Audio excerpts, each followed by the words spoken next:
నమస్కారం. Crime awareness channel video ఇస్తున్నా. వెనకాల చూసారు కదా, ఒకతను కంచైలియా, ఒకతనేమో సలీం. కంచైలియా పుట్టుకతో హిందువు, కానీ నేను హిందువుని కాదన్నాడు. బయటకు వచ్చాడు, ఏమన్నాడు? అనరాని మాటలు దేవుళ్ళని అన్నాడు. దారుణంగా హిందువులు మాట్లాడాడు, సనాతన ధర్మాన్ని మాట్లాడాడు.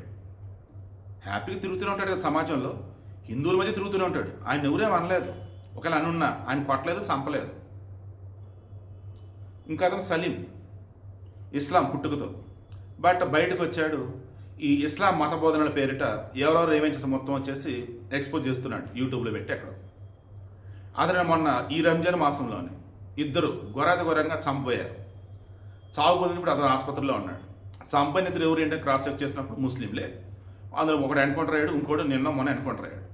అంటే ఈ వీడియోకి మెయిన్ ఇంటెన్షన్, మతోన్మాదులు అన్న వాళ్ళు ఏ మతంలో ఉన్నారు, సెక్యులర్ అంటే ఎవరు, అన్ని మతాలు ఒకటే, లేదు సాటి మనుషులు గౌరవించాలని మానవత్వం ఎవరికి నేర్పాలి? హిందువులక? హిందువులలో మీరు ఒక్కరిని చూపండి నాకు. హిందువులలో ఉంటూ, హిందువుగా ఉంటూ నేను హిందూ దేవుని విమర్శిస్తానని అన్నప్పుడు మరీ నీచి విమర్శిస్తూ గొప్ప పగలపడతారులే. కానీ మామూలుగా విమర్శించిన రామాయణ మహాభారతాలు పురాణ ఇతిహాసాలు ఉన్నటువంటి వాటి గురించి క్వశ్చన్ చేసిన ఎక్కడన్నా ఎవరైనా నన్ను కొట్టారా? కొన్ని వేల వీడియోలు అంటే యూట్యూబ్లో ఎవరైనా ఉంటున్నారా? మరి అది స్వేచ్ఛ, అది మా సెక్యులరిజం. నిజంగా ఒక్క హిందూ మతంలో అంత స్వేచ్ఛ ఉంది, ఇంక ఏ మతంలో లేదు. నువ్వు ఏ మతమైనా తీసుకో, ఏదైనా తేడా మాట నేను చంపేస్తారు అంతే, లేదు కొట్టేస్తారు అంతే. క్రైస్తవమైన ముస్లిం అని ఏదైనా తీసుకో. ఇప్పుడు ఈ ముస్లిం మతానికి సంబంధించి అతను తెలిసి బూతుల గీతలు మాట్లాడి యూట్యూబ్లో పెట్టినట్టేం లేడు నాకు తెలిసి అయితే. బట్ అల్లా గురించి కూడా అతను తప్పుగా మాట్లాడినట్లేడు. బట్ మధ్యలో ఇమాంలా మత బోధకులు ఎవరైతే ఉన్నారో వాళ్ళు ఏమేమి చెప్పారు ఏంటి, దానివల్ల సమాజానికి మంచిగా చెడా లైక్ ఆవిడే చెప్తూ ఉండేవాడు అతను. బట్ అతనిని వెళ్ళి చంపారు. ఎవరంటే మతోన్మాదులు. వాళ్ళకి కదా నేర్పాలి సెక్యులరిజం అంటే ఏంటో. వాళ్ళ మతంలో ఉన్న వాళ్ళు గౌరవించుకోలేరు. సున్నీలు షీలు నిత్యం గొడవలు.